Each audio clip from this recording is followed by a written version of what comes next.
Un bonjour à chacune et à chacun.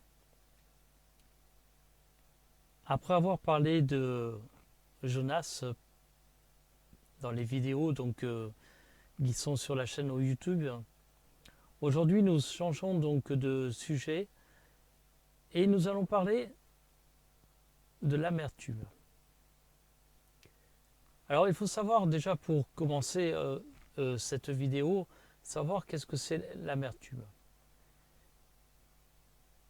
J'ai donc ouvert un dictionnaire sur internet, tapé le mot amertume pour avoir vraiment la définition. Et voilà ce que j'ai trouvé. Il est marqué donc saveur amère, mécontentement, déception.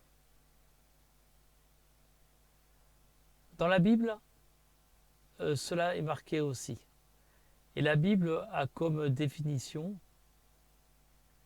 l'amertume est par définition un sentiment durable de tristesse mêlé de rancœur, lié à une humiliation, une déception, une injustice. L'amertume est donc un sentiment durable de tristesse, mêlé de rancœur.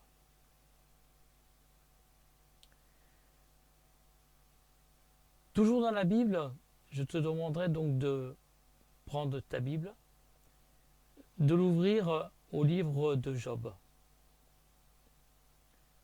Je profite de ce temps, bien entendu, pour toi qui es derrière cet écran, peut-être pour la première fois,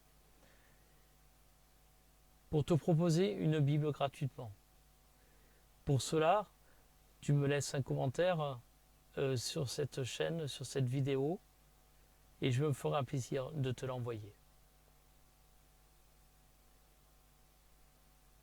Livre de Job, le chapitre 3, et nous lirons les versets 10 à 13.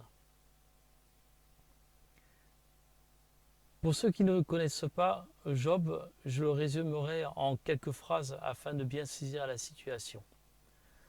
Job est un personnage dans la Bible. C'est une histoire vraie, bien entendu.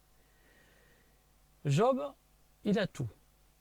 Il est marié, il a des enfants, des petits-enfants, bref, une famille. Il a un travail. Il embauche donc des ouvriers. Il a tout. Il a des biens, il a des maisons, etc., etc. Il est heureux. C'est un homme comblé. Un jour, Satan vient vers Dieu et lui demande une permission. Il lui demande tout simplement, tu sais, je vois Job là qui te sert, qui t'est fidèle et tout, mais je suis sûr que si jamais il lui arrivait des malheurs, écoute, je pense qu'il te maudirait, je pense qu'il te renierait. Et Dieu permet à Satan d'agir envers Job. Je dis bien, Dieu permet. Satan donc frappe Job. Dans la même journée, il perd tout. Ses enfants, les employés, maison, tous ses biens, tout. Il ne lui reste rien, hormis sa femme. Mais Job, malgré les circonstances, n'aura pas d'amertume, pour l'instant. Mais le plus important, dans toute cette situation, il ne reniera jamais Dieu.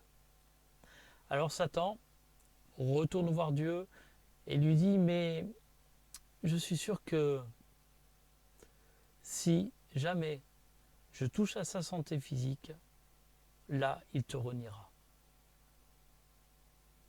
Dieu permet, mais à une condition, n'attente pas à sa vie. Et c'est ce que Satan fait. Il frappe donc Job d'un ulcère, il frappe Job de beaucoup de maux. Et cette fois, la situation change. Car avec toutes ces épreuves, Job va connaître l'amertume. Mais il ne reniera pas Dieu.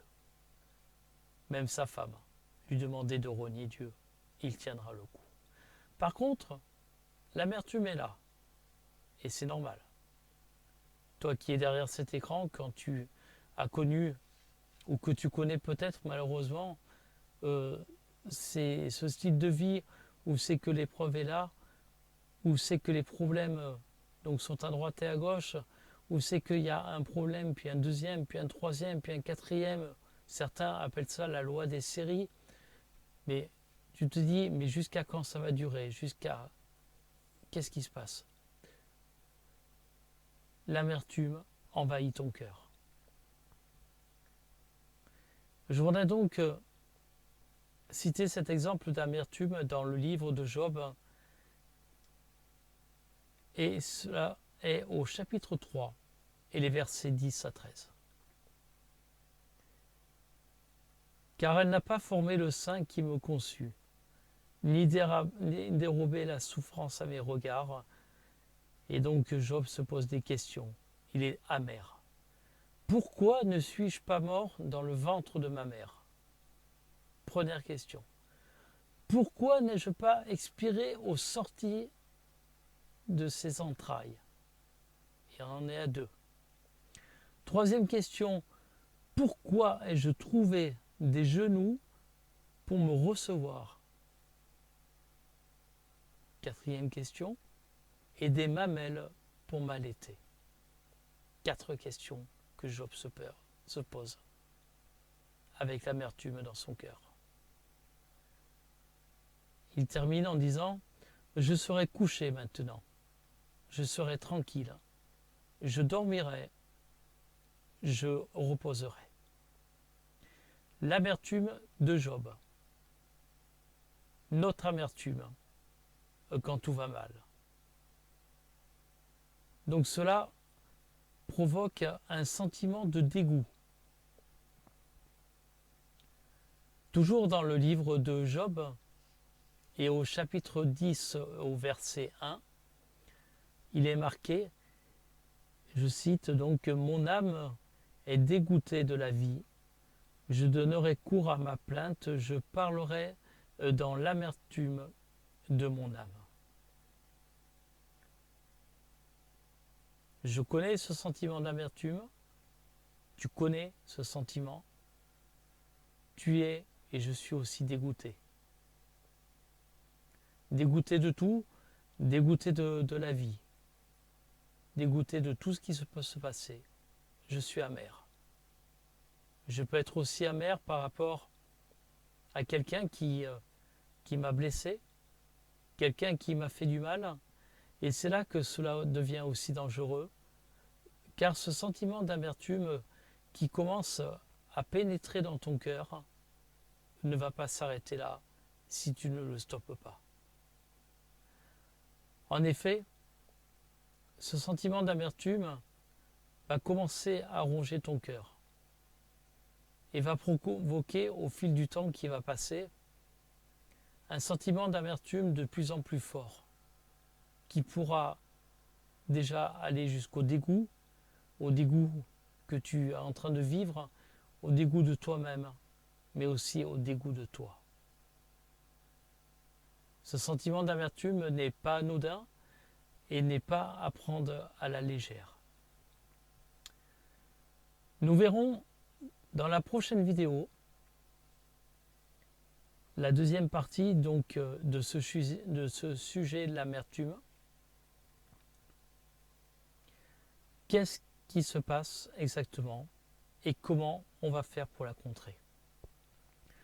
Je te donne donc rendez-vous la semaine prochaine pour la deuxième partie. En te souhaitant une très bonne semaine. Sois béni, gardez toi et les tiens. Et à bientôt. Au revoir.